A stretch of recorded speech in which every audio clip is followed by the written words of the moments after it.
Hello, everyone. Today, wanted to go over something that is not a commonly seen problem with the k1600 GTL. I have a 2013 with about 45 or 46,000 miles on it. And recently, it's about a couple of days ago, I went to the gym. I was riding the bike. Everything was nice. Left the gym, got back on the bike. And all of a sudden, I got a beautiful light that came on here, and it was showing that I have a light that's out. So I was not sure which light was out. Stepped out of the bike, looked outside, and next thing you know, my main light, the HID light, was out. So the first thing I decided to do is call the dealership and see if this is a common issue and how much it'll cost to fix it. So apparently the HID bulb with BMW only costs about probably about $450 with tax here in California. So I asked how much does it cost to install it. Well, they said $35. Then I said, I don't think we're talking about the same bulb. I just explained it's the main bulb. It's the one that actually swivels. And they're like, well, you have to remove the headlight for that one, and that's anywhere between 2.5 to 3 hours of labor. So depending on your state where you live, it could be anywhere between, for example, here at Seaver BMW, I believe they charge $120 an hour. That's the BMW dealership here in Orange. Or if you venture out to other BMW dealers, they can charge anywhere between $180 to $210 an hour. So you're looking at about $1,000 job to replace one light bulb. So I went on YouTube, did some research, couldn't find anybody that has replaced the HID light or how to do it. Was not sure what needed to be replaced exactly. Did a little bit of research, and I found that you could actually, the light that went up is a Philips. It's nothing special. It's a I think it's a D1S. Show it to you guys real quick. So this is the light that BMW wants to charge me. It's a D1S 35 watt HID light, and this is what they wanted to charge $410 plus tax for. And they said that it comes with the ballast, which in a lot of these cases you may not need the ballast, and if you do, you could pick up a pre-owned one somewhere on eBay for super cheap. So where does this guy go? So you have to actually dismantle this thing, and this was not a lot of fun. So you have to remove the fenders here. This top area is a pain in the neck to tackle. You got a few pins here that hold the windshield, the power windshield right here. So you have to remove those if you decide to do this yourself. This is what they look like.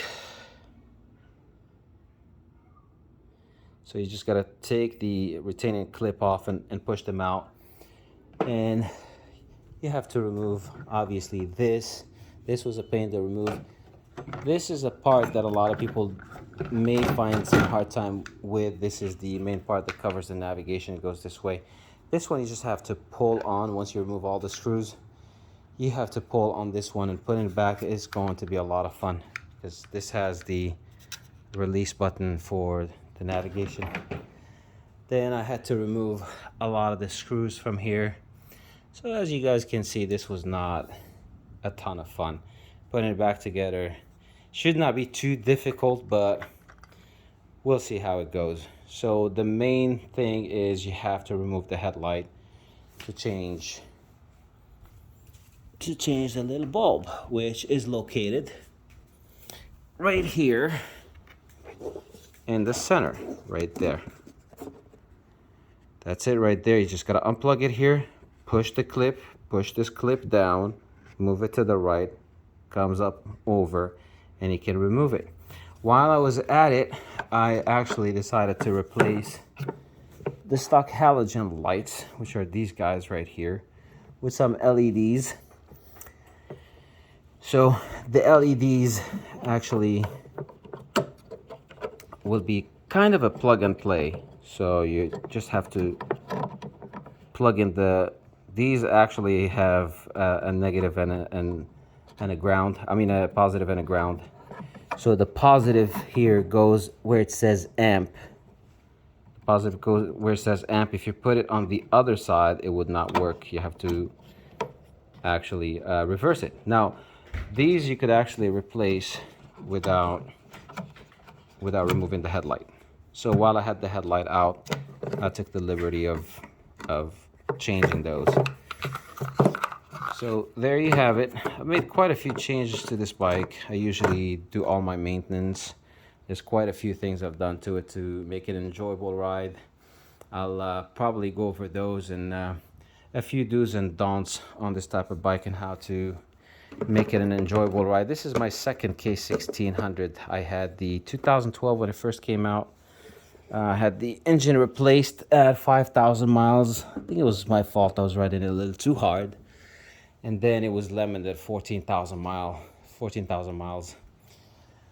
So one of the main things I've done to this bike, if you're over 6 feet tall, I'm 6'2", is I installed the Corbin seat.